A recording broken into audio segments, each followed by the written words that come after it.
From hobos to literal billionaires, just like the real world, characters in Gumball have a very wide range of wealth. So who's actually the richest? Today, we're ranking every character across 7 different levels of wealth, from broke to billionaire, starting with the most broke. And coming at the bottom, to the surprise of no one, is the hobo. This probably doesn't require much explanation, as every time we see him, he's literally begging for money on the street. He doesn't have any money to his name, so we can safely put him at the bottom. However, you might be thinking about all the episodes where he suddenly got rich. The first being in the DVD where he won the lottery. I spent your money on a scratch card, and now I'm a millionaire. That's great. The second being in The Saint, where Alan gives him $5, which turns into millions of dollars. Mom, Dad! Here's the kind young guy who was the only one to help me out. Here's the $20 I owe you. With interest, that comes to $20 million.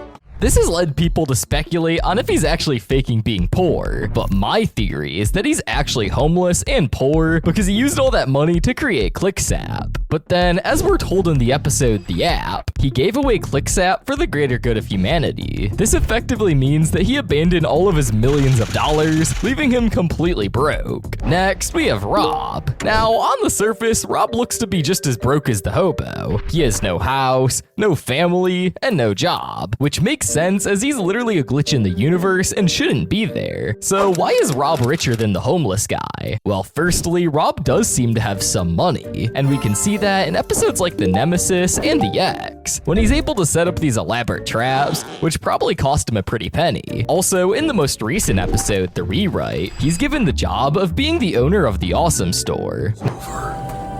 Oh. Are you really sure you want to retire? You gotta know when to quit. Now, you may think that this would improve his quality of life significantly, seeing as now he has a stable source of income from a store that sells magical devices that must be worth millions. However, we never see the Awesome Store owner going home, meaning he was probably sleeping in the van. Sleeping in a van is not the most luxurious lifestyle, but at least he has all the money from the priceless items. Well, not really, because the Awesome Store is known to sell their products for insanely cheap prices. But hey, it's better than being homeless. For the final character in the completely broke tier, we have the prisoners. Butterknife, Goblin, Spray Paint Bottle, and Dolphin Man. These guys always seem to be in prison for some reason or another, and aside from the jail cells that they sleep in, they don't seem to have a home. Now, sometimes we do see them outside of prison. Take, for example, the schooling, where they lose all their money and dignity. At least I'm leaving with my dignity. No, we'll have that too. Your pants, put them in the bag. Okay, it's safe to say that these guys aren't in the best financial position. However, what puts them above the other two is that they actually have a pretty decent moving company, as seen in The Money when they're repossessing all of the Watterson stuff. Mom, what are you doing? Probably going too far. That TV's broken. Is it? It is now. We also see them in The Signature when they repossess Frankie's stuff. That TV isn't even worth 20 bucks! What are you gonna do with the curtains and the window? Come on! However, I don't think it's enough to pay the bills, as literally a couple episodes after, they're back in jail. Now, the interesting thing about one of these guys is that there's actually a theory that they may secretly be a millionaire CEO. The Goblin looks almost the exact same as the CEO of Chanex, one of the biggest companies in the entirety of Elmore. But this theory broke apart once it was revealed that these were 2 separate goblins. But it was fun to think that one of the richest characters was disguising himself as one of the poorest. But now, let's move on to the struggling category of characters, starting with Rocky. Rocky is the school janitor, meaning he does have a job with a stable income, but that income is pretty much nothing, especially since Elmore Junior High is a public school, and public schools notoriously underpay their staff. He's shown to not have any housing of his own, and lives with his parents intentionally, then living at the testing facility after the episode The Genius. Oh, and a pepperoni pizza? Then will you solve the equation? Yeah. After my pedicure. And now he just sort of lives at the school. He also has no possessions and seems to always wear the same undersized shirt for all of his appearances. Despite him having a worse paying job than Rob, reason why Rocky is put above him is purely because he probably has a big inheritance that Mr. Robinson is going to leave for him. Even though his inheritance is sizable, he can't access it until he's dead, leaving him pretty much with nothing for now. But next, we have Tina. Tina goes to Elmore Junior High and occasionally acts as a bully to Gumball and Darwin. But unlike a lot of bullies on TV, Tina is very poor, and she goes to school pretty much naked and with no toys. In fact, she even steals Daisy from Anais because of how lonely she is. I'm sorry. It's just that I've never had a toy before. But the most tragic part about Tina is that she literally lives in a junkyard. Now, it could be argued that Tina lives in the junkyard because it's the only place that fits her, not because she's so poor and can't afford anything better. However, if you take a closer look, you can see this is not the case, because her dad doesn't have a job, and she doesn't have a mom to her knowledge. So the reason she lives in a junkyard is probably because her parents don't have any money. Although having some sort of housing is a lot more than what people in the previous centuries have, but it's still a pretty dire situation. Sal Left Thumb is next, and this guy is Elmore's town thief. Every time we see him, he's stealing from someone or in jail. So you may think he's just as poor as the other prisoners like Butterknife and Goblin. However, as the thief, he's actually quite successful at stealing purses, jewelry, and cars, which are worth a lot of money. However, similar to the other prisoners, he's been put in jail multiple times, and we never see him go to his home. The reason this is because of how prolific of a criminal he is, with wanted posters of him hung up everywhere. Sal Left Thumb can't actually sell any of the stuff he buys because everyone knows it's stolen. Therefore, he doesn't own anything, and the struggling tier seems pretty accurate. But now we're moving on to the poor category, with the one and only Watterson family. Now, you may have expected that they would be in the broke or struggling tier, but Gumball's family is a bit more well off than you think. The family constantly complains about being broke and having no money. In fact, everything they buy is a knockoff or very low quality because of how poor they are. However, when you take a closer look, you can see that they have a house, 2 cars, and Nicole has a stable job, which she has had for decades. Their house was always something which puzzled me because it's very big with 2 bedrooms, an attic, and a basement. Usually, when there's a contradiction this jarring, the showrunners give an explanation, but in this case, there's absolutely no reason given why their income is so low with such a big house. But why do they have such a low income? Well, when Gumball was born, Richard fell for an internet scam where he gave away the family's money. Finish loading. Property investment for the future of your kids. Great grandchildren's children. I tried to get the money back, but the company had already gone bust. So in my shame, I buried the evidence. And yes, well, Nicole does have a job. It's made very clear that she is severely underpaid. Something else which is interesting is that Gumball and the family have actually gotten rich in multiple episodes, like in The Saint, where Gumball and Darwin say yes to saving a man, which somehow causes them to win the lottery and be able to transform their house into a massive cave, which this would make the family multimillionaires. Yes!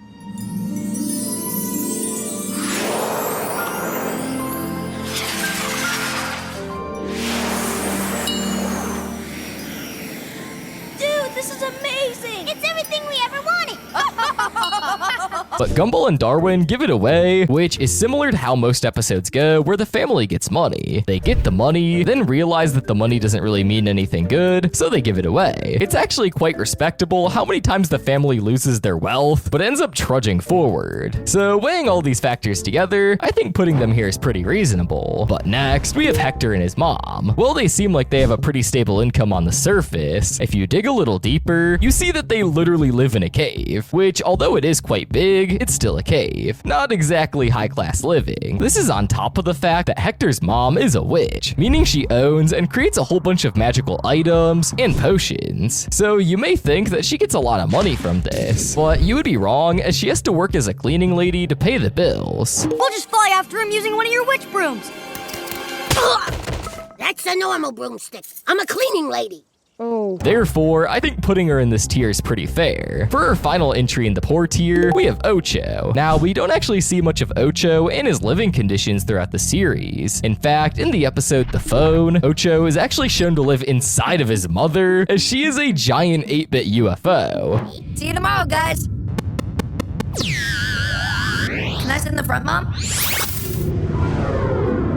Although you may think that a UFO would put Ocho in a way higher tier, it seems that in recent years, Ocho has gone through a rough patch. In the Season 8 episode The Score, Gumball and Darwin try to fix Ocho's anger issues, which don't go very well. I'm stronger. Yeah, who didn't wipe the bench?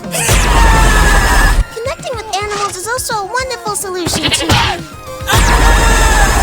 They try to find the root cause of the problem, so they go to Ocho's house, which is pretty empty, and play Ocho's Life, which is literally a video game. Ocho has to fight off bills with coin blasters because his mom has to work 5 jobs in order for the house not to be repossessed. This game kind of feels like it should be for adults. When your mom's out working 5 jobs to keep the house, sometimes the responsibility falls on you. For me, it falls pretty hard. Gumball and Darwin then go to help Ocho with the game that is his life. And even though it seems like a happy ending, Gumball and Darwin get mad when they realize that Ocho still has to live his rough life. This game is hard, man. Yeah, but it's easier to play with friends. Therefore, even though he has a house, he's clearly not in a good position. But now, let's move on to the stable tier. And there's no better place to start this category than with Penny's family. Penny has a 2-story house, and she lives with her parents and sister. Her dad seems to be the primary breadwinner for the house, being a very well-renowned architect, almost securing a deal with the Chanex company. He also has a car which actually works. That seems to be almost impossible for the people in Elmore to have. On top of that, Mr. Fitzgerald has an entire workshop in his garage. So just the fact that he can support a 4-person family puts him well above the rest. But next, we have Banana Joe. While I don't know exactly what Banana Joe's parents do, we know that they live in a pretty similar house to Penny. In fact, it's pretty much the same house, but painted yellow, and it's kind of crazy how so many of the characters have pretty much similar houses, but the colors are just swapped. But anyways, the reason I put them above Penny is because Banana Joe's mother has supernatural paintings, which I believe can go for a lot of money since they literally predicted the future.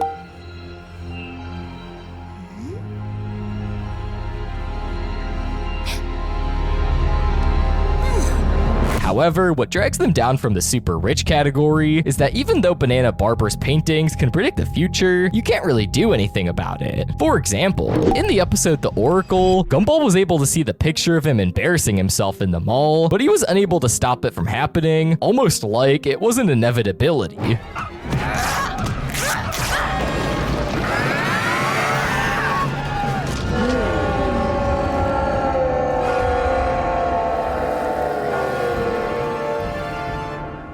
There might not have been a millionth customer winner, but there was a big loser. How could I let this happen? This sort of deludes the painting's worth, so I believe the placement is fair. Alan is next. What makes Alan more wealthy compared to both Joe and Penny is that his dad is a pretty successful surgeon, which has a massive salary, which definitely puts him above the other two. You see, my dad's a surgeon and was due to perform the operation, but you knocked him out when you burst through that door.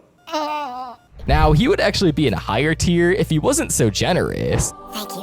Now I get a chance to befriend them all again. Because in the episode The Saint, Gumball tries to break Alan and does some pretty terrible stuff to him. However, Alan doesn't break at all, which leads Gumball to ask him how he's able to do this. Alan then tells him that saying yes to everything is the answer. The secret is to stay positive. You know, Gumball, when a man says yes to life, life says yes to him. He demonstrates this by saying yes to a homeless man who asks for $5. The homeless man then uses this money to make a business, and Alan's investment is now worth $1 million. But now we're moving on to the proper rich characters, starting in the well-off tier. First, we have Principal Brown. We never really see him outside of work, so you may think that he's poor like most of the other teachers. However, since he's the principal, that is most likely not the case, as most heads of schools get paid very very well. Also, he doesn't have any family that needs to be taken care of, unlike the others in the category. So that means he probably is a bit more saved up. Therefore, I think this placement is justified. This could also potentially be the reason why the school's so underfunded, because we know from the episode The Fraud that Principal Brown is a fraudster.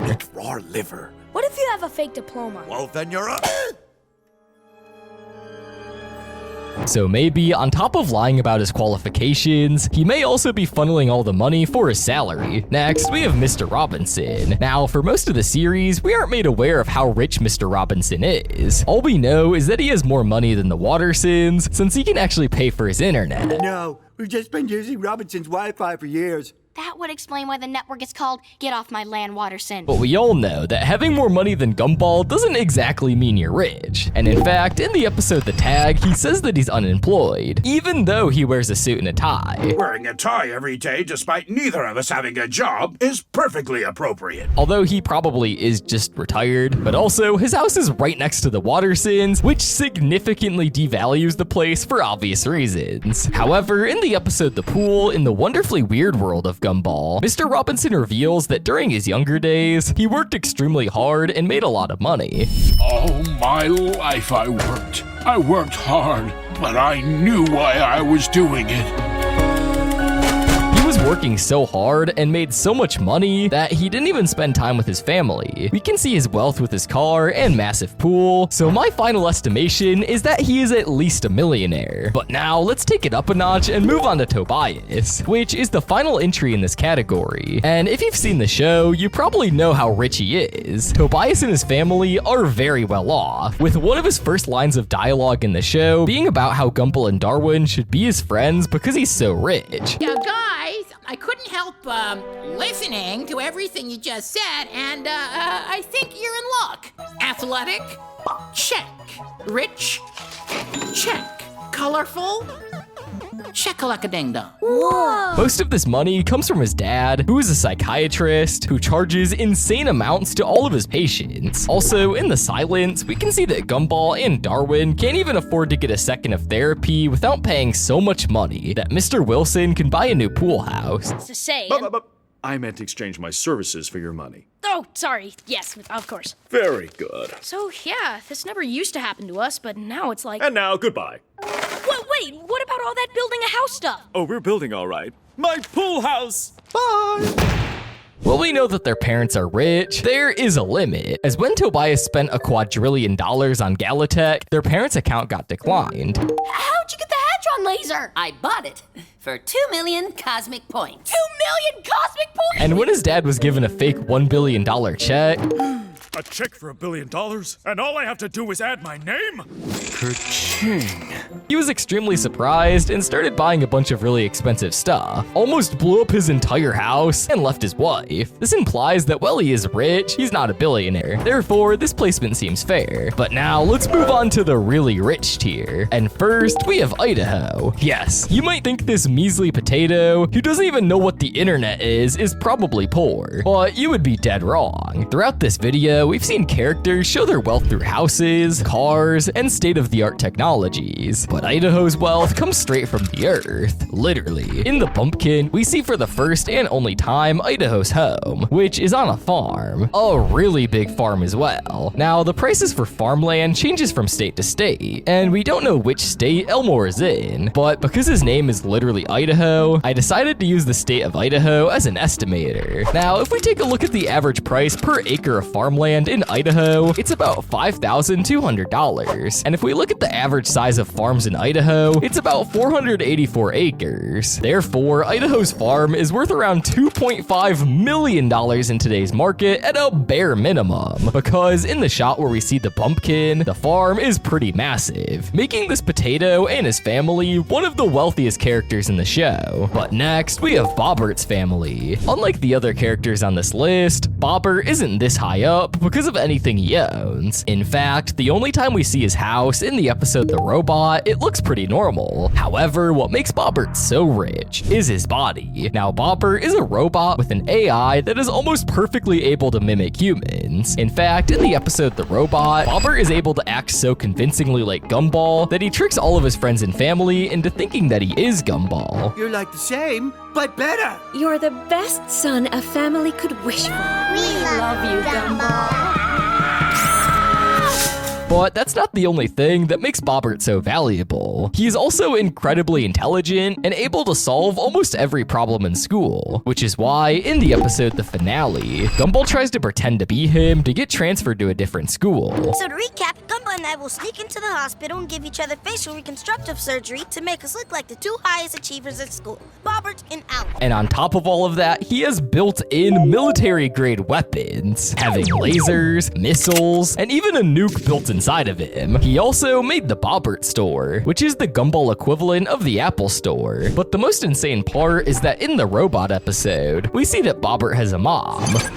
Initiating transformation. Bobbert, time for dinner simulation. Coming, Mom Unit. Meaning that there are multiple $1 million of robots roaming around this house, which means his family is literally worth millions. But for the final entry in the rich tier, we have another surprising character, and that's Larry. Now, we all know that Larry has multiple low-wage jobs in Elmore, like a pizza delivery driver, store clerk, and gas station employee. So on the surface, he seems poor, but the more and more we see of Larry, the more you start to wonder that if he has this many jobs, is he really even that poor? YouTuber Jayton calculated that with all of Larry's jobs, he's making around $7 million a year. Now, if we take the fact that Larry was born in 1973, which is the same as Richard's, since they were in the same class together, and the fact that Larry didn't go to college, I find that the low-level terror of not being able to pay my rent is a great motivator. You see, if I had stayed at school, I'd have a well-paid job, and then it wouldn't be so hard for me to buy the things everyone wants in life. A cool car, a nice condo, a big TV, designer clothes, the latest phone, a second TV for the... Meaning that he started working when he was 18, we calculate that Larry has made $238 million from his jobs, which is absolutely insane. Now, similar to Idaho, it is very unexpected that Larry makes this much money, as most people assume that Larry is barely scraping by, which is why he needs all these jobs. However, there is no way that Larry can just be getting by with this big of a salary, which has led people to believe that Larry has been using all of his money to fix the Wattersons' damages. Another theory people believe stems from the episode The Laziest. In this episode, we find out that Larry used to be extremely lazy before getting all of his jobs. Never mind. Just go and see Lazy Larry. He works at the convenience store. Like a senior citizen.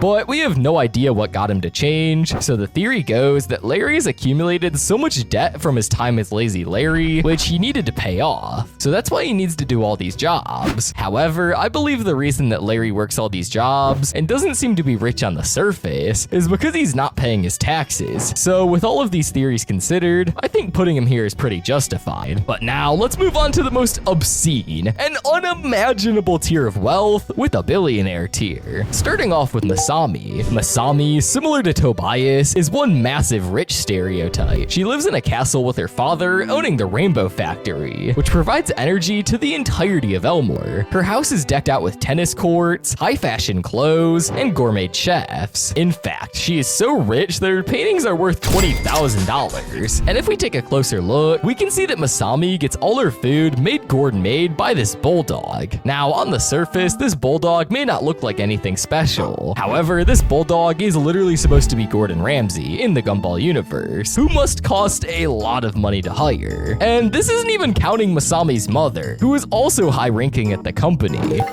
My husband owns this factory, so this is my spot now. Yours is over there.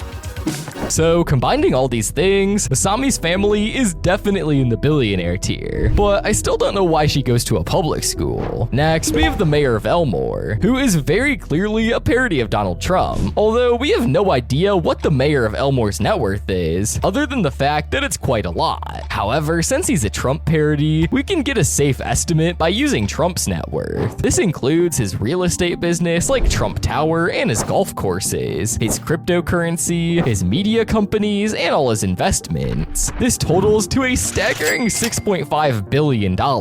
In fact, he is so rich in the Gumball universe that he has the power to literally banish the Watterson family for destroying the housing market of Elmore, and when they rebel, he has the power to publicly torture them. This puts him as one of the world's richest people in not only Elmore, but the real world too. Finally, we have our last entry in this video, the richest character in all of Elmore, Anton. This is probably a surprise to most of you, but Anton possesses something that blows everything out of the water. In the episode The Recipe, Gumball and Darwin are curious as to why Anton can come back to life after dying brutally. After killing him a whole bunch, they decide to spy in his house to find out what's going on, and they find out that Anton's parents have a toaster that can recreate Anton to the T.